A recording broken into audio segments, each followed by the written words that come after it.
This water. It's alive. Don't drink it. Too late. Your wound, it's healing. What have we awakened? The bullet had gone clean through.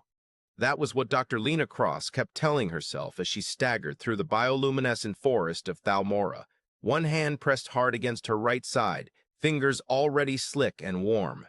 Clean through. You've treated worse. Keep moving. She had treated worse. In field hospitals on 4 different frontier worlds, she had pulled soldiers back from places darker than this. But those times, she'd had equipment. Sterile trays. Power sources that didn't depend on the local sun. Now her med kit had 3 bandages, half a vial of coagulant spray, and a pair of trauma scissors she'd been using as a makeshift knife. The Vantis Raiders had hit the supply convoy 40 minutes ago, maybe 50. Time blurred when adrenaline ate through it.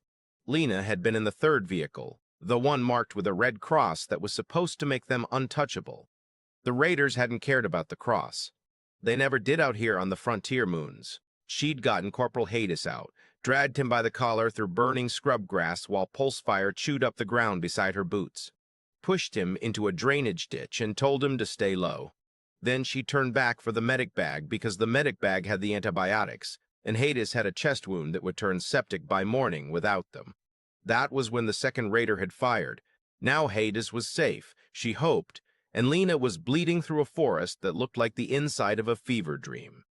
Thalmora's trees were massive, their trunks wider than houses, wrapped in spiraling tendrils of fungal growth that pulsed with cold blue-white light. The forest floor was soft underfoot, carpeted in something that felt like living moss and smelled faintly of copper and rain. Beautiful in an alien way, completely indifferent to the fact that she was dying. 15 minutes, her training said. Maybe 20, then hypovolemic shock, then nothing. She didn't stop walking. The forest sloped downward. She followed the slope because downhill was easier than uphill, and her legs were running out of opinions. Roots caught her boots twice. The 3rd time, her ankle rolled on a hidden stone and she went down hard, hands slapping cold earth, the impact driving a white-hot spike through her side. She lay still for a moment, just a moment. The forest breathed around her. That was the only word for it. The bioluminescent tendrils contracted and expanded in slow, synchronized pulses, like the walls of a living thing. The sound of distant pulse fire had faded. Either the Raiders had moved on, or they were being quiet for reasons that were worse. Lena pushed herself upright. There was a gap in the root system ahead, a dark opening where 2 massive trunks had grown together and left a hollow at their base. She crawled toward it, because crawling was all she had left, and because the hollow was shelter and shelter was the next problem after stop bleeding. She made it, pulled herself inside, collapsed against damp bark and used her last full bandage on the wound, pressing until the pressure made her vision white at the edges. The hollow was deeper than it looked. The floor sloped inward, descending into the earth, and at the bottom, maybe 10 meters down, something glowed, not the blue-white of the forest tendrils, warmer, gold-green, like sunlight filtered through water. She smelled it before she saw it clearly, clean, alive, electric, the way the air smelled right before a storm broke. Her body moved toward it before her mind gave permission, sliding and half falling down the slope, until she landed on a flat stone shelf above a pool no larger than a kitchen table. The water was the source of the light. It sat perfectly still despite the absence of any current, glowing from within, shot through with threads of something that looked like mycelium, like the same fungal network that wrapped the trees above, distilled into liquid form. Lena stared at it. Then she looked at the bandage, already soaked through, felt the weakness spreading from her core outward. She drank. The taste was extraordinary, not unpleasant, just impossible, like drinking light, like drinking the memory of warmth. The liquid moved down her throat and seemed to keep moving, spreading through her chest, her limbs, her fingertips, arriving everywhere at once. The pain stopped. Not dimmed, not managed. Stopped. She pressed her hand to her side and found the wound knitting shut beneath her palm, tissue drawing itself together with a sensation like the world's gentlest heat. Within 30 seconds, the only evidence that she'd been shot was a pale crescent scar and a bandage that no longer had anything to press against. Lena sat back on her heels and breathed. "Put your hands where I can see them." The voice came from above. Male, controlled, carrying the particular flatness of someone who had given this instruction before and been prepared to follow through every time. She raised her hands. He dropped from the edge of the slope to the stone shelf in a single practiced movement. Tall, lean, wearing layered armor the same dark gold as the forest floor, fitted close to avoid catching on undergrowth. His skin was the deep amber brown of someone who had spent a life outdoors, and his eyes, when they caught the pool's light, were a startling pale gray, like river ice, like winter. He held two short blades, both pointed at her. He was limping. She noticed that immediately. His left leg took his weight wrong, and the fabric at his thigh was dark and wet. He was injured and still moving like a predator, which meant he was very good or very stubborn or both. His eyes went from her face to her side, to the pale scar visible through the torn fabric of her uniform. His expression didn't change, but something shifted behind those ice-pale eyes. "Calculation. You drank from the weave," he said. "I was dying." She kept her hands up. "I didn't know what it was. That's not how the weave works." He stepped closer, blades steady. "Ignorance isn't exemption. You took from the pool. Now you owe the pool." Lena looked at the glowing water, then back at him. "Oh, at what?" For the first time, something flickered across his face that might have been discomfort. "The Arathi will decide." He jerked his chin toward the slope. "Move."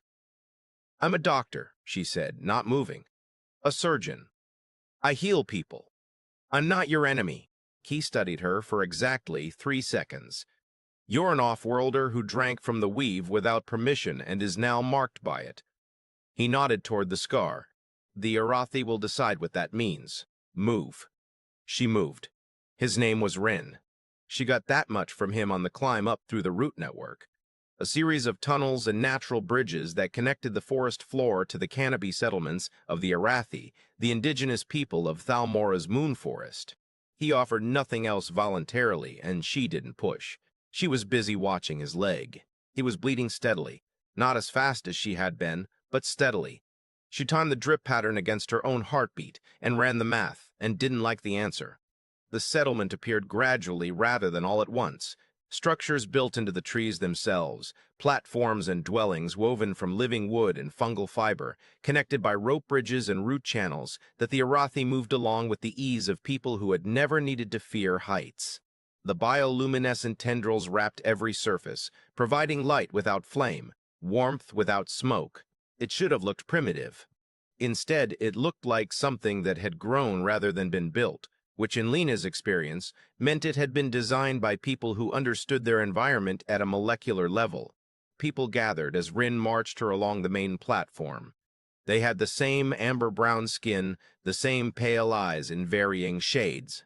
Their expressions ranged from open hostility to careful blankness, to something that looked, on the younger faces, like curiosity. One woman stood apart from the rest, elder. That was obvious, not from her age, which was difficult to judge, but from the way the crowd oriented around her. She was small and very still, with white hair worn loose and eyes that had gone the pale gray of someone who had been cold for a long time. She watched Lena with an expression that was not hostile, that was, in fact, nothing at all, which was more frightening. "She drank from the weave," Ryan said to the elder, not reporting, confirming something the elder had already half known. "I see the mark." The elder's voice was precise, accented but fluent in the trade language. She looked at Lena directly. "Do you understand what you've done, off-worlder?" "I was dying," Lena said. "I understand I used your water. I'm sorry." "Sorry." The elder repeated the word without inflection. "The weave healed you. Now the weave is owed a life." The crowd murmured. Lena felt the sound as a physical pressure. "I don't understand," she said. The elder gestured, and an older man stepped forward. Tall, stooped, his eyes filmed with the pale gray of advanced age. "The weave is the root network of the entire moon," he said. "It connects every living thing. When it heals one, it draws that life force from the pool's balance. The pool must be replenished. With what? Silence. Then life, the elder said simply. A life given returns what the weave spent. This is the law. This has always been the law. Lena felt the cold settle into her bones. Not from temperature. You're talking about a human sacrifice. We are talking about balance, the elder said, and her voice carried neither cruelty nor apology. The weave sustained our people through 3 cycles of plague, 2 ice seasons, and the first off-worlder raids. The law is the price of survival. That's not a price. That's a ransom. Ren, who had been standing slightly to her left, shifted. She caught the movement in her peripheral vision, a fractional straightening, as if something she'd said had landed somewhere unexpected. The elder studied Lena with those ice-pale eyes. You say you are a healer. I am. Then heal. She stepped aside, gesturing toward a dwelling on the far side of the platform. Through the woven wood doorway, Lena could see the shapes of people lying still. 8 of our people were injured in the raiders' attack this morning. 1 is a child. If your healing is real, if off-worlder medicine can match the weave, then prove it, and the council will deliberate your debt. She paused. If you refuse, or if you fail, the law is clear. Lena thought about the scar on her side. Thought about the warmth that had spread through her when she drank. Thought about 8 injured people and a child. Get me clean water, she said, boiled, and show me what plants you use for pain. She worked through the afternoon and into the night. 3 of the 8 were straightforward, lacerations and burns she could close with what remained in her kit, supplemented by a local plant resin that had remarkable antiseptic properties, and which the Arathi used casually, apparently unaware of how remarkable it was. 2 more had broken bones she could set if given the right materials, which the Arathi provided without being asked, because they knew their forest better than she knew her own name. The 7th patient was the child. A girl, maybe 6 years old, with an internal bleed Lena could feel but not see, pressing through the abdominal wall with 2 fingers and reading the resistance pattern the way her mentor had taught her a decade ago, in a hospital that felt like another universe now. She worked on the child for 4 hours. Ryan watched the whole time. He'd refused treatment for his own leg. She'd tried twice. But he sat against the wall of the dwelling and watched with his pale eyes and said nothing, which was more respectful than most of the staff she'd worked with in actual hospitals. Around hour 3, she'd snapped at him. Stop staring. It's distracting. I'm learning, he said. She'd blinked, looked up from the child's abdomen. What? I'm learning how you do it. He nodded toward her hands. You don't use the weave. You use pressure and angle and time. I want to understand it. She looked at him for a moment, really looked, and then turned back to her work. Ask questions if you have them. Watching in silence is how people think medicine is magic. He asked questions. They were good questions, better than she expected. He understood anatomy from a hunter's perspective. He knew where to cut an animal to minimize suffering, knew how blood moved through a body, knew which injuries were survivable and which weren't. He just didn't have the framework to translate that knowledge into healing. She gave him the framework in real time, explaining what she was doing and why while her hands did it, and he absorbed everything without asking her to repeat herself. The child stabilized around midnight, her breathing evened out.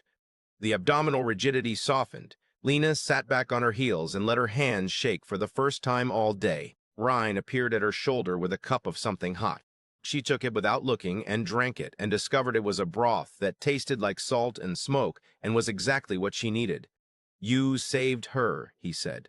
She saved herself. I just helped. That's a strange way to put it. That's what medicine is. She wrapped both hands around the cup. The body wants to heal. Most of the time you're just removing the obstacles. Rin was quiet for a moment. Then the weave does the same thing, removes the obstacle, returns the body to its natural state, at the cost of someone else's life. At the cost of balance, he corrected, and the correction was automatic, a reflex. Then something crossed his face. Uncertainty, small and quickly covered. That is what we were taught. Were you taught, or did you decide?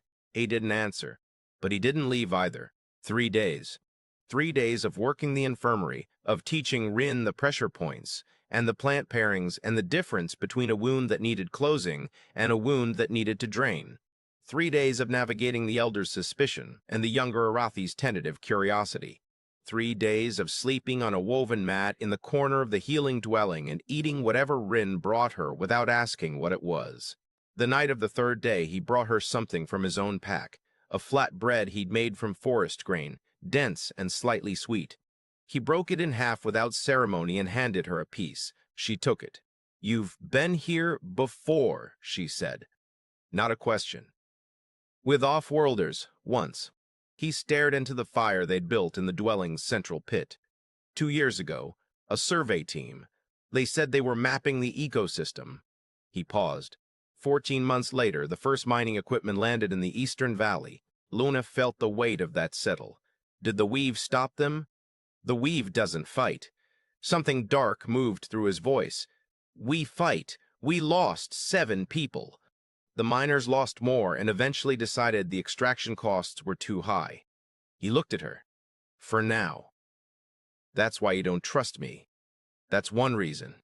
He met her eyes with the directness she'd come to recognize as simply his way. No social cushioning, no wasted words. "The other is that you drank from the weave and then refused the law, and the elders are divided about what to do with someone like that. Someone who won't let anyone die for them. Someone who thinks they know better than a tradition that has kept us alive for 6 generations. But his tone had shifted. It was still flat, still controlled, but the conviction in it had developed a small flaw, like a crack in ice, invisible until the light hit it right. Lena looked at the bread in her hand. "My way isn't better. It's just different, and it doesn't require." The alarm horn sounded. It was enormous, a low, resonant note that came from the largest of the trees, carved directly into the living wood, designed to carry. Ren was on his feet before it finished. Lena was half a second behind him. They emerged onto the main platform to find the entire settlement looking upward. 3 ships, dropping through Thalmora's cloud layer with the controlled descent of something that wasn't military. Smoother, more patient, corporate. The Harkin Consortium's logo was visible on the hull of the lead vessel even from this distance, the stylized H that Lena had seen on 4 other frontier worlds in the last decade, always preceding the same thing. "They're here for the weave," Ryan said. His voice had gone very quiet. "How do you know?" "Because they always want what we have." He turned to her. His eyes in the firelit dark were like something you couldn't quite look away from. "And this time, we have nothing to fight them with. The last attack took our 3 long-range weapons. What remains is blades and bows." Lena looked at the ships, counted the estimated crew capacity, thought about the consortium's standard extraction protocol, which she'd read about in a medical ethics journal because some of their sample collection methods had been classified as violations. "I have an idea," she said. "It's not a good idea. Tell me anyway." It took 2 hours to prepare, working with Rin, the elder, and a handful of the younger Arathi who'd spent time in the infirmary and trusted Lena enough to follow her instructions without debating every step. The consortium advance team landed in the clearing below the settlement's eastern tree, 12 mercenaries in extraction gear, moving in the practice formation of people who had done this before on other worlds to other people. Their commander was a compact woman with a scanner in one hand and a sidearm in the other, already uploading data. What she found was a settlement that looked, on every scanner frequency, like a disease zone. Lena had worked with what she had, a fungal compound that produced visible spore clouds when agitated, several of the forest's naturally fluorescent pigments mixed into a paste that looked alarming on human skin, and the Arathi themselves, who turned out to be extraordinary at performance when Ryan explained the purpose. The spore clouds weren't toxic, the paste washed off. But the mercenaries didn't know that, and what they saw was a settlement full of people displaying symptoms that matched 3 separate Class 4 biological hazard profiles, surrounded by air that their scanners couldn't fully parse because the fungal spores interfered with the sensor calibration. The commander called a halt 40 meters from the first platform. Rin emerged from the settlement alone, deliberately alone, walking slowly, moving with the careful deliberateness of someone in real physical distress. The paste on his face and arms looked genuinely alarming. He had a cloth pressed to his mouth. "Leave," he said simply. "The sickness came 3 weeks ago. Off-worlders brought it." He looked directly at the commander. "If you stay, you'll carry it back to your ships." The commander studied him, studied the settlement, studied the spore cloud drifting lazily through the air between them. She took one step back. That was when Lena made the mistake of exhaling. The mercenary to the commander's left heard it, or felt the movement, and turned. He was looking at the tree line where Lena had positioned herself to observe, and his scanner swept across her before she could pull back. "Commander." His voice was sharp, reading a non-native biometric. "There's an off-worlder in the trees." Everything happened in the next 15 seconds. The commander raised her sidearm. Rin moved, not toward her, but sideways, putting himself between the weapon and the tree line. The other mercenaries spread out in a tactical pattern that said they drilled for exactly this scenario. Lena stepped out of the tree line with her hands up. "She's ours," the commander said immediately, eyes going to Lena's uniform. "Medical Corps? What is a consortium adjacent surgeon doing in a hostile native settlement?" "I was with a humanitarian mission. I got separated." Lena kept her voice even. "And it's not a hostile settlement. They're sick. I've been treating them." "With what?" The commander's eyes were sharp. "This moon shouldn't have anything in the water table that warrants a field surgeon's presence."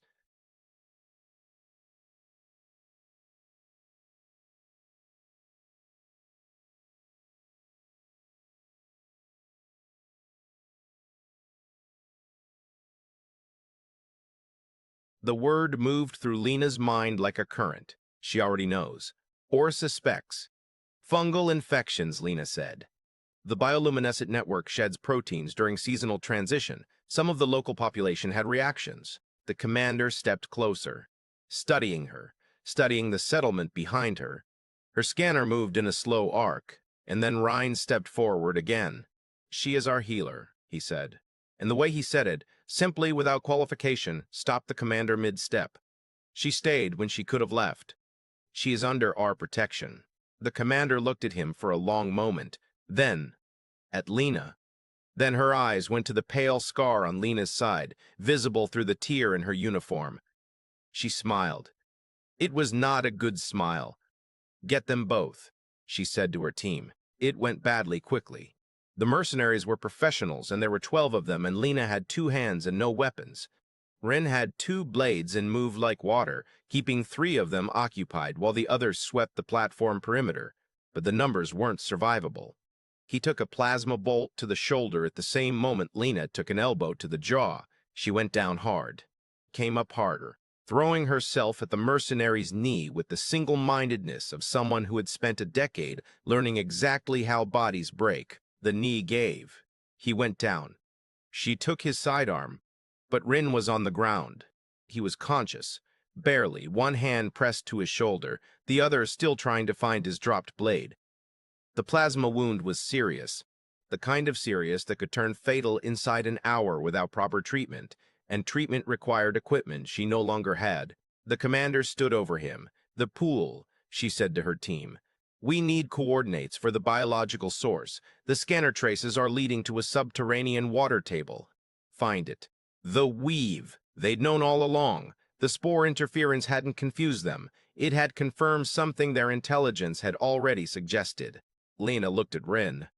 At the wound, at his eyes, which had gone glassy but were still tracking her face. She made a choice. She dropped the sidearm. "I'll take you to the pool," she said to the commander. "But you have to let him go. Let them all go." The commander considered her for exactly 4 seconds. "We'll let them go when we have what we came for. Then we have a deal." It was Rhine who moved first. She hadn't seen him gather himself. Hadn't seen the moment, he decided. But she recognized that afterward, the particular quality of stillness that preceded it, the way he'd been conserving everything for one movement. He drove the dropped blade into the commander's scanner with his uninjured arm, shorting it in a spray of sparks. The commander stumbled backward. In the chaos of the next 15 seconds, mercenaries turning, weapons raising, the Elder's alarm horn sounding again from the highest branches, Rin grabbed Lena's arm. Run. They ran. Down through the root tunnels, into the deep earth, moving by feel through passages that Ryan knew by memory and Lena learned by not thinking. The sound of boots followed them, getting closer, then further, then closer again as the mercenaries found the tunnel entrances. They merged in the hollow above the weave pool. The water glowed gold-green in the dark. Lena felt at the moment she was near it, that electric aliveness, that current of something that had no scientific name yet, that the Arathi had called simply the weave for 6 generations. Rin collapsed against the stone shelf. His shoulder was bad, worse up close. She knelt beside him, hands moving automatically. Pressure. Assessment. His pulse was too fast and his skin was going clammy, which meant the shock was starting. Go, he said. You can get out through the eastern tunnel. The consortium won't follow if you tell them you're a medical corps officer. You have rank. Stop talking. Lena. He said her name. First time. It pulled at something under her sternum. The pool can save me if you pour it in the wound. I know. But someone will have to. I know what the law says. She looked at him. I'm not doing it. Then I'll die here. No, you won't. She turned out her pockets. Her medkit was gone, lost in the fighting. She had nothing. No coagulant, no bandages, nothing. Except she'd been carrying the weave sample for 3 days, collected on the second morning in a small ampule from her kit, thinking she'd study it later, thinking it might be useful for research, thinking there was a middle path between letting it be destroyed and letting the consortium weaponize it. She pulled the ampule out, held it up in the pool's light. This was the last of the weave. What she poured into Run wouldn't leave anything for research. Nothing for the papers she'd been planning.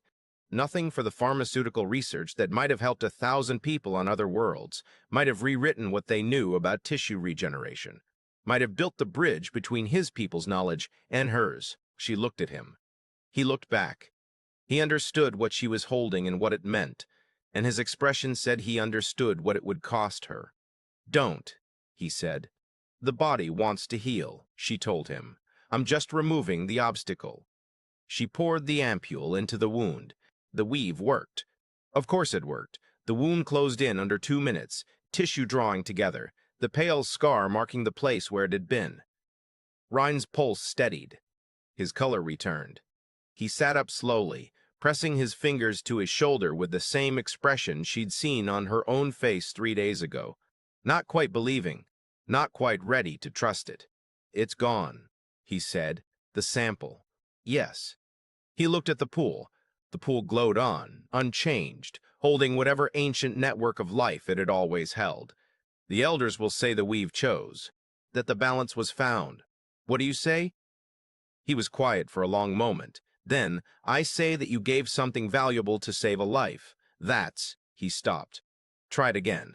That's not what our law calls sacrifice. It's something else. It's what healing is supposed to be, Lena said. You give what you have. Above them, through the root system, they could hear voices and movement. The settlement coming back to life. The elder's second alarm, the signal that meant gather, not flee. Ryan stood, tested his shoulder, turned to her with an expression she hadn't seen on his face before. Open, almost careful, like a man setting something fragile down. The commander will come back, he said. Yes. And the next time, she'll have better intelligence, better equipment. He paused. But she won't have what we have. Lena looked at him. What's that? Someone who knows how both worlds work. He held out his hand. Not a weapon, not a demand, just an open palm. Stay. Teach what you know.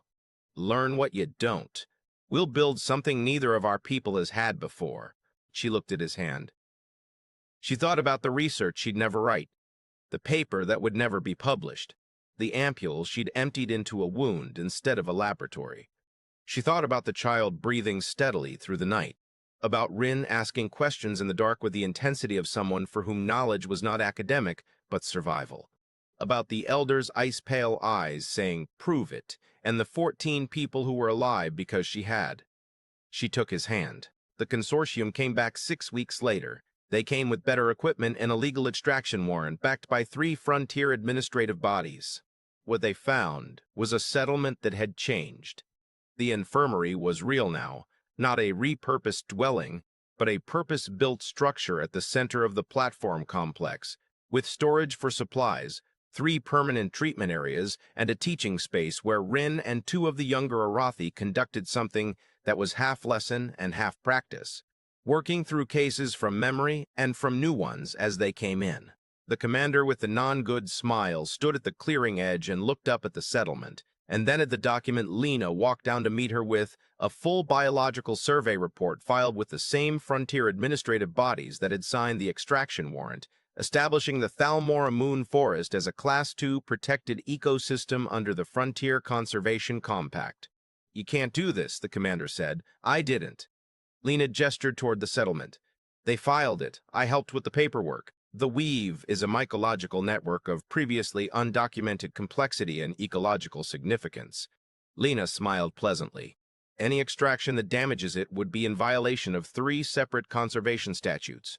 I'd recommend you have your legal team review the filings before you attempt to land." The commander stared at her for a long moment, then at the settlement, then at the trees where a dozen Arathi stood in quiet visibility, not threatening, just present. She left. Ryan was waiting at the top of the root tunnel when Lena climbed back up. "Well," he said, "they left. For now." "For now," she agreed. "We'll need to file the annual ecological review. And I want to document the antiseptic properties of the resin you use, properly, with data, in a format that scientific bodies will take seriously. If the Weave has a legal basis to exist, so does everything around it." He studied her with those ice-pale eyes. "You're planning to be here for a long time. Are you complaining?" Something moved through his expression, slow, like ice shifting in spring, the nearest thing to warmth she'd ever seen on his face. "No," he said. "I'm not complaining." The law of the Weave did not disappear overnight. Lena hadn't expected it to.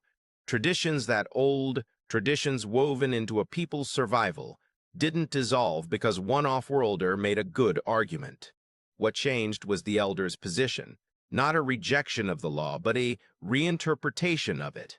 The Weave requires balance, the Elder announced to the full Settlement Council 2 weeks after the consortium's retreat. Balance does not require death. Balance requires giving what you have. She looked at Lena when she said it. The off-worlder gave what she had to save one of ours. The Weave accepted this. So shall we. It was not unanimous. 3 families left for the Western settlement, taking their objections with them, and Lena suspected they would carry those objections for a generation at least. That was fair. That was how things changed, slowly, with fractures, with honest disagreement, without pretending the old ways were simply wrong because a new way existed. What remained built something. Rin taught Lena to read the forest the way the Arathi read it, as a single organism with memory and intention, not a collection of resources. She taught him to read wounds the way surgeons read them, which was also as a story, the body narrating its own damage in a language anyone could learn. The child who had nearly died, her name was Vex, took to following both of them with the particular intensity of someone who had been close enough to the edge to know exactly how much the other side was worth fighting for. At 7, she could identify 12 medicinal plants by smell. At 7, she asked questions neither Ryan nor Lena had thought to ask. She was going to be remarkable. On the night of the first Harvest Festival, when the bioluminescent tendrils of Thalmora's forest pulsed gold-green in synchronized rhythm for the 3 nights they did this each year, an event the Arathi called the Breathing Lena sat at the edge of the main platform with her feet hanging over the edge and looked at the forest below. Ryan sat beside her. He brought the flatbread again. It had become, without either of them naming it, their thing. The equivalent of a handshake or a greeting, a small ritual that meant, "I trust you enough to share what I made. Do you miss it?" he asked. "Your world." She thought about it honestly. The hospital smell, the sound of monitors, the particular exhaustion of shifts that lasted too long, and the particular satisfaction of the moment a patient's numbers turned in the right direction. Parts of it, she said. The equipment, running a blood panel instead of guessing. The backup. She paused. The colleagues. People who'd seen what I'd seen. You have those here. She looked at him sideways. You've seen what I've seen? He considered. I've seen different things, but I've seen enough. He was quiet for a moment. Do you regret the ampule? The question landed softly. She'd known it would come eventually, had been waiting for it with the same low-grade awareness she'd had about her own wound in the forest. Knowing something was there even before it hurt. No, she said, and was surprised to find she meant it completely. I might have regretted it if you died, but you didn't. Because of what you gave. Because your body wanted to heal. She looked at the glowing forest. I just removed the obstacle. He laughed, quietly, with genuine warmth, the kind of laugh that said, I know what that phrase means now. I know where it comes from. I know you. Below them, the forest breathed. The weave pulsed through its roots and tendrils, connecting every living thing on this moon in a network that no scanner had fully mapped, that no consortium extraction team would ever reduce to a sample, that no law, old or new, could entirely capture in words. Life, calling to life. Balance, seeking balance. Not a debt, not a price, just the ongoing, imperfect, necessary work of staying alive together. Lena took the other half of the bread. The world of science fiction. New stories every week. If this one meant something to you, share it with someone who needs it.